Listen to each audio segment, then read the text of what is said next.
ভালো তো সবাই থাকতে চায়, কিন্তু ভাগ্যটা সবাইকে সেই সুযোগ দেয় না। মায়া এক অদ্ভুত জিনিস, কাছে থাকলে কমে আর দূরে থাকলে বাড়ে। প্রিয় মানুষটির কাছে আপনার দেওয়া ভালোবাসাটাই সবচেয়ে বেশি মূল্যবান। সম্পর্ক মানে রাগ করে ছেড়ে যাওয়া নয়, রাগ ভাঙে আবার একই সাথে পথ চলা।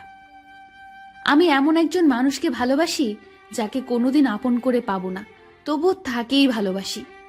প্রেমের প্রথম দিকে মানুষ জীবন দিতে পারে, কিন্তু প্রেম পুরনো হলে সময়টাও দিতে পারে না। একটু অবহেলা আর একটু খারাপ ব্যবহার একটা ভালো সম্পর্ক ভেঙে দেওয়ার জন্য যথেষ্ট। মাঝে মাঝে মনে হয় তোমার সাথে আমার হৃদয়টা পাল্টাপাল্টি করি, যাতে তুমি বুঝতে পারো আমি তোমাকে কতটা ভালোবাসি। ভালোবাসি বলেই তো তোমার সাথে এত অভিমান করি, এইটাও বোঝো না তুমি? অতিরিক্ত চঞ্চল মেয়েগুলো জীবনে অনেক বেশি আঘাত পায়। কান্নার পানি দুই ধরনের হয়, একটি কষ্টের আর অন্যটি ছলনার। তুমি কেন বুঝতে পারো না? তুমি কথা না বললে আমার খুব কষ্ট হয়। দুঃখ এটা নয় যে আমি তোমাকে পাবো না, কষ্ট এটাই যে আমি তোমাকে কখনো ভুলতে পারবো না। কষ্ট শুধু মানুষকে কাঁদায় না, কিছু শিক্ষাও দিয়ে যায়। কষ্টের জন্য নিজেকে নিঃশেষ করে দিও না।